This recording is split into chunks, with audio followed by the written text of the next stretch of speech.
Tá? Aí nós temos o surgimento da geografia moderna. Bem, professor, essa geografia moderna vai surgir quando? Isso por volta do século XIX. Né? Então, século XVIII, século XIX, você tem essa geografia moderna já se transformando. Ou seja, a geografia acompanha, na verdade, as transformações que vêm ocorrendo na sociedade. E aí se destaca esse senhor aqui, ó, o Karl Hitler. Né? O Karl Hitler ele foi um dos maiores geógrafos da geografia moderna, da Idade Moderna, porque ele vivenciou um momento de expansão dos trabalhos da geografia física, né? Com os estudos de solo, com os estudos climáticos. Né? Então, se entendia que em zonas, por exemplo, frias, as pessoas eram mais fechadas, né? Mais rústicas, e nas zonas mais quentes, né? As pessoas eram mais alegres, mais perceptíveis, inclusive até hoje ainda tem essa visão. Tá? Então ele entendia que as condições naturais interferiam, tá? Por exemplo, nas qualidades, nas especificidades humanas. Tá? Então os trabalhos de Hitler foram muito importantes na época para o avanço da climatologia, nos estudos de pedologia, de solo, de geomorfologia. Temos também, aí nessa idade moderna, né, o processo de institucionalização da geografia, ou seja, a geografia ela passa a sair, por exemplo, de um aparato mais social, né, ou seja, da sociedade, no sentido da descrição dos lugares, dos artistas, etc., dos filósofos, né, e passa a ser uma disciplina das universidades, principalmente na França, na Inglaterra, na Alemanha. Então você tem a geografia sendo institucionalizada.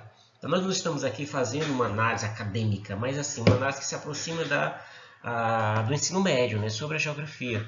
Por quê? Porque esses teóricos são importantes, eles caem em provas de Enem. Tá? Então o Karl Hitler foi importante por quê? Porque ele foi um naturalista. Então ele tinha uma concepção de que a geografia ela poderia ser vista enquanto uma ciência, tá? Que representava bem as paisagens e que essas representações das paisagens, dos territórios, no caso aqui, designava que as pessoas sofriam uma ação do meio. Tá? Então, as pessoas elas viviam de acordo com as condições naturais. O meio interferia na sobrevivência das pessoas. Assim defendia, por exemplo, o naturalista Karl Hitler. Outra coisa importante também da geografia na Idade Moderna foi a fundação das sociedades de geografia. Então você tinha várias sociedades, né, nos meios acadêmicos, como a sociedade de economistas, né, sociedade de filósofos, de médicos, e assim você tinha também as primeiras fundações, né, de sociedades em geografia. Tá? Apenas um relato isso. Tá? E assim como também a plantação, né, das estações, por exemplo, que se dirigiam, tá, a análise, por exemplo, de uma geografia mais sistêmica. O que é isso? Eu vou fazer estudos climatológicos, por exemplo, né, de entender a interferência do clima em alguns lugares, em mudanças, né, provocadas nesses lugares em função da atuação climática. Então já se tinha essa compreensão. Lógico que isso acompanha também a evolução tecnológica desse período. Então aqui você tem uma geografia mais moderna. Mais do que Karl Hitler, dois geógrafos, né, eles se destacaram na Idade Moderna. O primeiro foi Friedrich Ratzel, que era alemão, né, era da escola alemã. Tá? Então ele é considerado líder da escola determinista, escreveu vários trabalhos, geografia humana, geografia política. Então, assim, um dos primeiros a defender o conceito de Estado-nação. Tá? E para Ratzel, tá, o meio natural ele condicionava a atividade humana. Então, assim, ele defendia as ideias de Lamarck, tá, e de Darwin sobre a evolução natural das espécies. Então ele dizia que as espécies mais resistentes sobreviveriam, tá, às condições naturais. Então o homem sobrevivia às condições naturais, então ele era um ser determinado pelas condições naturais. E ele fazia isso, né, como uma forma de perceber a importância que tinha o território, tá, para as sociedades, para as culturas. Tá? Então para ele, quem detinha o poder sobre o território detinha o poder sobre os grupos, né, sobre os seus, por exemplo, seus oponentes. E isso foi importante por quê? Porque as ideias de raça foi muito utilizada das expansões europeias, né, em vários continentes, como por exemplo a expansão europeia na África, a expansão europeia na América Latina e assim por diante, mas principalmente na África, no continente africano. Tá? Então, a expansão neocolonial, né, europeia na África, né, teve por base essas concepções do determinismo geográfico, né, que foi especificada por Hatzel. Tá? Inclusive, Hitler, durante a Segunda Guerra Mundial, ele utilizou dessas ideias expansionistas, inclusive meio que disputadas, ou seja, distorcidas, né, com uma compreensão totalmente errada, né, inclusive de uma espécie assim de uma sobreposição, né, da raça ariana sobre outras raças, né? Eles defendiam muito essa ideia de raça. Tá? Então, assim, o que vale a pena entender? Que nós tínhamos nesse período as ideias deterministas, né, que eram defendidas por Friedrich Hatzel, que dizia que o meio atuava sobre as condições e as atividades humanas. Então, o território, né, era um espaço que determinava as condições de sobrevivência das atividades humanas.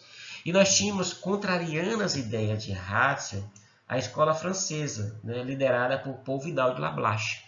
Então, essa escola possibilista era o contrário da determinista.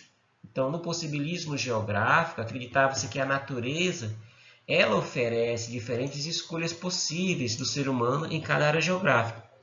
Então, ele defendia o conceito de modos de vida, gênero de vida. Tá? Então, as pessoas viviam de acordo com suas condições. Tá? Então, assim, o meio não atuava diretamente, mas o homem atuava sobre o meio, transformando o meio. Tá? No Hatzel, o conceito que ele defendeu foi de espaço vital, ou seja, o território é um espaço vital para a sobrevivência humana. Tá? Já Vidal, com a escola francesa, diz o contrário. Não, é o contrário. O gênero de vida, tá? Ele que determina-se sobre o meio. Quando as pessoas ocupam um território, ela transforma aquele território. Tá? Ela transforma, por exemplo, a paisagem. Então, o homem atua diretamente modificando o meio. Então, você tem essas duas escolas aí que se diferenciavam. Uma alemã, defendida pelo Hatzel, e a outra francesa, defendida pelo Lablache, pelo Paul Vidal de Lablache. Tá? No século XX, então, houve um avanço, né, da geografia em termos de conceituações e métodos utilizados. Então, novas escolas também foram apresentadas, como a escola americana, né, de geografia. Então, você não tinha mais o domínio da escola francesa e da escola alemã, como foi dito anteriormente, mas a escola americana também passa a ter importância muito grande, né, nos estudos geográficos. E o americano William Morris Davis, né, foi um dos pioneiros na escola americana em função da análise, por exemplo, de ciclo de erosão, ou seja, estudando os processos erosivos, né, os estudos de geomorfologia. Tá? Então, foi um avanço para a época. Tá? Então, destaca-se também uma geografia que se moderniza após a Segunda Guerra Mundial. Então, a Segunda Guerra Mundial ela marca muitas transformações na sociedade global.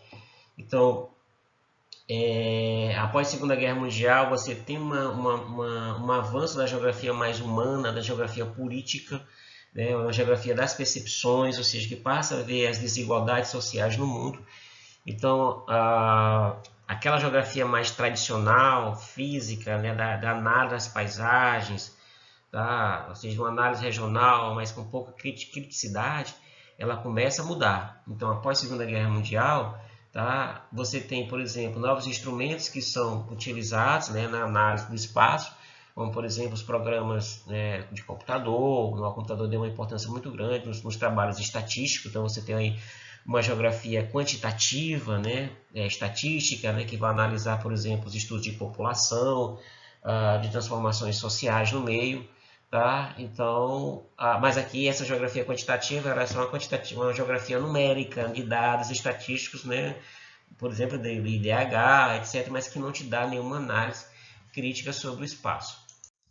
Aí já, na segunda metade do século, né, do século passado, do século XX, né, nós temos recentes, novas formas de analisar o espaço, porque isso acompanha também as transformações sociais que vêm ocorrendo nas sociedades.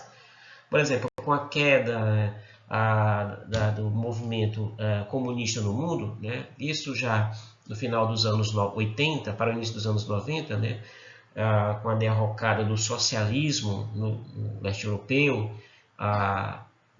você já tem uma nova percepção da geografia. Tá?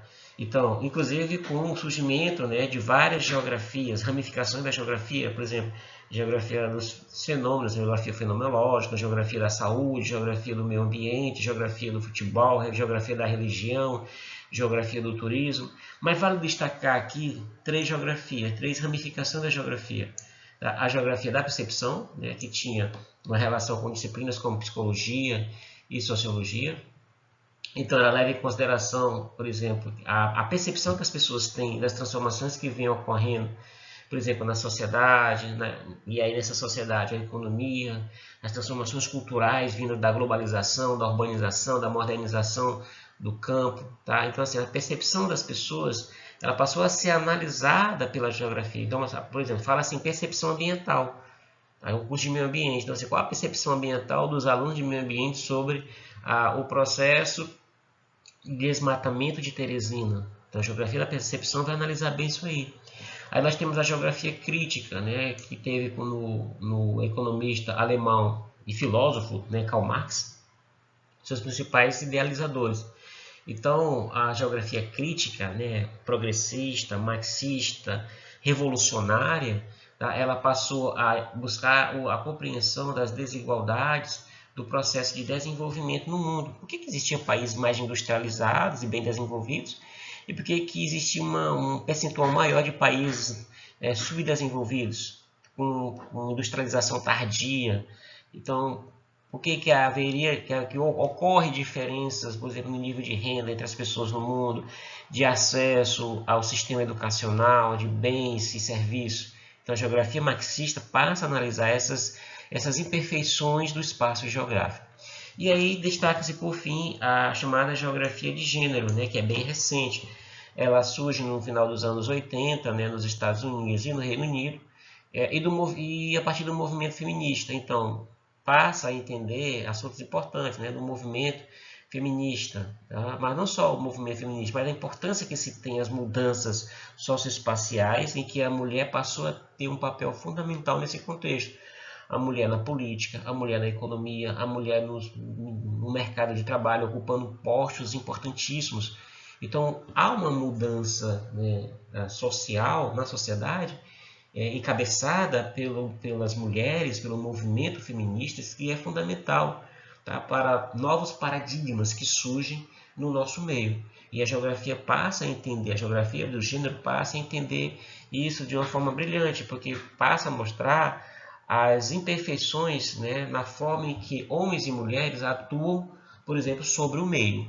Tá? Então, esse relato geral, né, da geografia é apenas uma evolução do que foi a geografia da sua fase inicial, né, a geografia, por exemplo, de descrição dos lugares com os viajantes, da geografia que parte para novas descobertas, né, além da Europa, né, com as grandes navegações, então, geografia da Idade Média, uma geografia moderna que acompanha as revoluções, por exemplo, industriais, a introdução de novas tecnologias, novos métodos de análise, né? Inclusive uma geografia que se institucionaliza nas cadeiras universitárias, e é importante porque várias faculdades de geografia, né, começam a instituir sociedade de geografia e avanço dos estudos geográficos, né, marcado ainda pela geografia física, mas depois já há uma preocupação com uma geografia da população, com uma geografia social, com uma geografia crítica, humanizada.